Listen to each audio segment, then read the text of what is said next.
نه بابا الان نکه.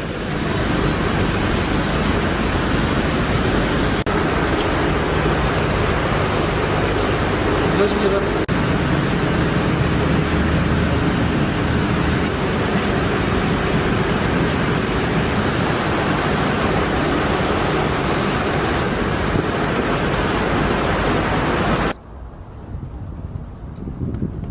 باشی اگه بودنی نمیخوام 100 سال نباشی.